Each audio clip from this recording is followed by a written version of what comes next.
Hello friends, investment series के second video में आपका स्वागत है। फर्स्ट वीडियो में हमने जाना था कि पैटर्न क्या रहेगा आपका इन्वेस्टमेंट का। उस पैटर्न का सबसे पहला हिस्सा था इंश्योरेंस। तो आज की वीडियो में हम जानेंगे कि आपको इंश्योरेंस मिनिमम कितने तरह के लेने चाहिए। सबसे पहला जो इंश्योरेंस आपको लेना चाहिए वो लेना चाहिए टर्म इंश्योरेंस, क्योंकि टर्म इंश्योरेंस में एक बहुत नॉमिनल सी प्रीमियम है, हमें बहुत बड़ा कवरेज मिलता है। पैसा हमारे जगह तो नहीं ले सकता, लेकिन हमारे परिवारजनों का जीवन आसान कर सकता है।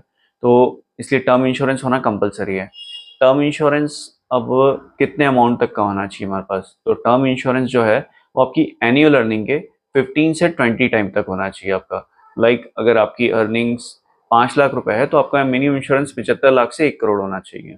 अगर आपकी अर्निंग 10 लाख रुपए है तो आपका इंश्योरेंस मिनिमम 1.5 करोड़ से 2 करोड़ के बीच में होना चाहिए। सेकंड जो इंश्योरेंस है कंपलसरी, वो होना चाहिए आपका हेल्थ इंश्योरेंस।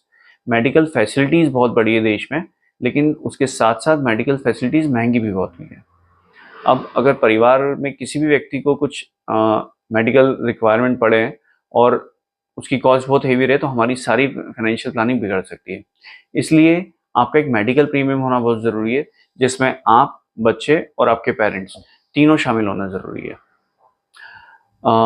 आप एक काम ये ज़रूर कर सकते हैं कि आप लोग का इंश्योरेंस अलग कर लें, फैमिली के पेरेंट्स का इंश्योरेंस अलग कर लें, क्योंकि सीनियर सिटीजन के इंश्योरेंस की प्रीमियम ज़्यादा होती है। तो आप इसे इस तरह से भी प्लान कर सकते हैं। थर्ड इंश्योरेंस है वो है एंडोनमेंट प्लान। एंडोनमेंट प्लान वो होता है जिसमें आपका रिस्क कवर भी होता है, साथ में कुछ इन्वेस्टमेंट पार्ट भी होता है। तो जब एंडोनमेंट प्लान खत्म होता है, LIC आपकी मैच्योर होती है, तो आपको वहां से पैसे वापस मिलते हैं।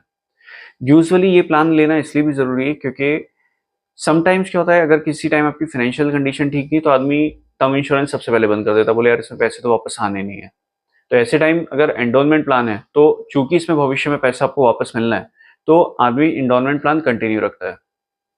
तो और अगर आपको बहुत ज्यादा जरूरत पड़े तो एंडोनमेंट प्लान ऐसा प्लान होता है जिसमें आपको लोन भी मिल सकता है आपकी भरी हुई प्रीमियम के ऊपर।